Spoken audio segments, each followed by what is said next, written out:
China's new national security law for Hong Kong has been greeted with protests in the territory and condemnation from the international community. The legislation passed yesterday gives Beijing powers to shape life in Hong Kong as never before. Residents were greeted by this in the harbour. The sign reads, "Celebrate the national security law," but many did not celebrate it, and police made their first arrests under the new law. These are just some of the clashes between police and demonstrators. Water cannons and tear gas were used to disperse the crowds.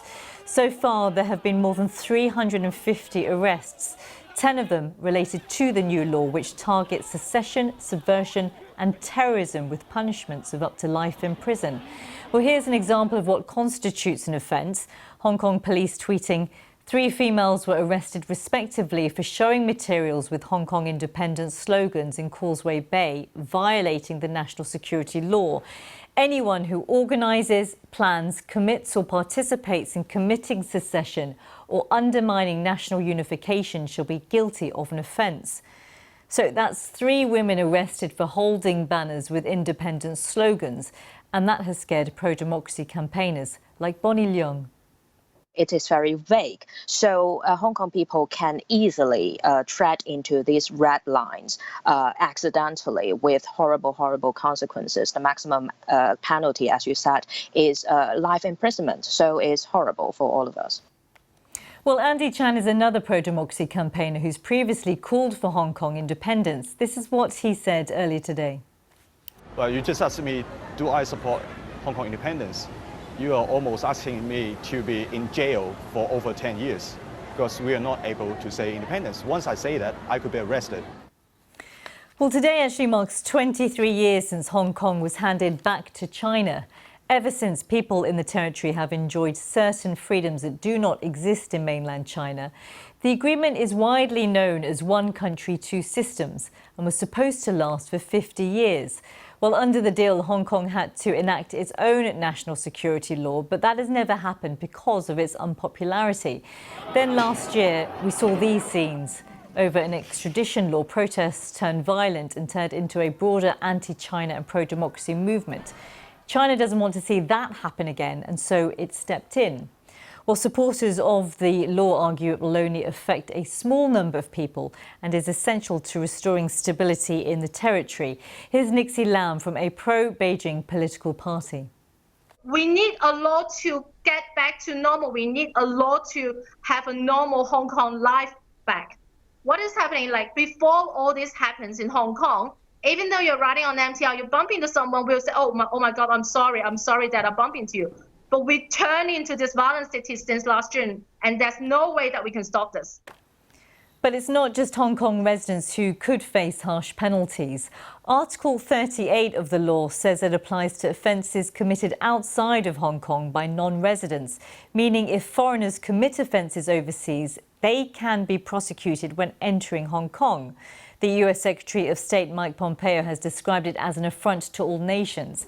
Here's Donald Clarke from George Washington University, who spoke to Lucy on BBC World News earlier. Well, you and I right now, if in our conversation, if someone in Hong Kong authorities decide that it violates the law, undermines China's national sovereignty, threatens China's national security, then if either one of us goes to Hong Kong, we are potentially liable to prosecution. Gosh, that is worrying for many, many people, obviously. Yes, not just journalists, students, scholars, everybody who has an opinion and would like to express it. Well, as Professor Clarke says, this has implications for journalists, and we're already seeing an impact. One freelance journalist in Hong Kong writes, In Media, a Hong Kong news site and platform for independent writers and democracy advocates, has taken down 100+ articles at the request of its authors. It's been a day of remarkable defiance, but a chill is also spreading through the city. Well, let's get more international reaction. Here's Mike Pompeo, the US Secretary of State again. Free Hong Kong was one of the world's most stable, prosperous, and dynamic cities. Now it will be just another communist-run city where its people will be subject to the party elite's whims.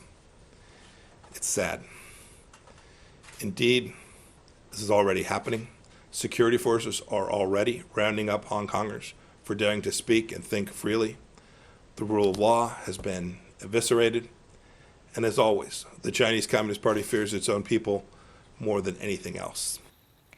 Lord Christopher Patten, Hong Kong's final British governor before the 1997 handover, says China is a doubling down in their aggressive and loutish behaviour, adding, "We've really got work to do with allies, not to start a Cold War, but to form a group of countries who will say, if you behave in this appalling fashion, China, we're going to call you out." The British government says the law is a breach of the treaty between China and the UK, which gave Hong Kong its degree of independence. Here's UK Foreign Secretary Dominic Raab. It is a sad day for the people of Hong Kong, and one which can only undermine international trust in the Chinese government's willingness to keep its word and live up to its promises.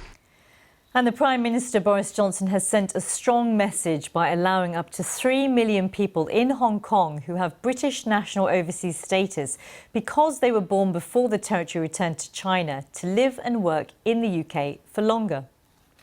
We made clear, Mr. Speaker, that if China continued down this path, we would introduce a new route for those with British national overseas status to enter the UK, granting them limited leave to remain with the ability to live and work in the UK and thereafter to apply for citizenship. And that is precisely what we will do now. Well, our China correspondent Steve McDonald says millions of Hong Kong citizens could end up moving to the UK after that announcement. And he points out the Chinese government has been publicly furious with the UK for even threatening just such a move and warned London not to proceed or risk unspecified retribution. Now, this has happened. We're waiting for China's response. Howard Zhang is from the BBC Chinese service, and he explained to me what that may look like. The most direct potential retributions people can think of are diplomatic as well as economic measures. UK have been, for the past few decades, trying to enter the Chinese market, and the past few governments have been trying to court Chinese investment into the UK as well. So many of these things can eventually be turned into bargaining chips or cards being played. So all those are possible. And also in the past, one was during the government of David Cameron, when the UK leadership met with the Dalai Lama and the Tibetan exile leadership, and there was a long-term freeze of bilateral relations between the UK and Beijing, and for quite a while, until some type of rapprochement happened later on. And so all these past experiences could happen again. In terms of any perhaps change to legal legislation in Hong Kong, I mean, China is not one to move once it's made a position, and that will probably be the case, will it not? Exactly. At this very moment, more and more analysts and scholars are pointing out this is becoming more of a political stand rather than introducing a law. And many even suggesting we have to look at this at the bigger context of US-China going head-to-head, and China is trying to pick a battleground, and politically thinking this is perhaps the best place. We can pick a fight with the West, with the US, and have a slightly better chance of winning. And hence, Hong Kong is being this sacrificial lamb at this moment. Howard, just very quickly, you have contacts, many of them in the territory. Any idea how you can sum up the mood there at the moment? The mood are essentially, on one side, people are completely angry. That's the anger side, but also fear turning this level of desperation, and because most people who lived in Hong Kong, worked in Hong Kong, know it's a vibrant city where people enjoyed most of the freedoms, and it's really economically vibrant, and it's easy to do business and make money. So people on one side love what they see, and it used to be called the Pearl of the Orient. And to see all of this almost evaporate overnight, and to see the rule of law that they got used to almost, and now becoming all of a sudden the same as mainland China. And it's something people just still caught in half disbelief and trying to figure out how can they move on from here?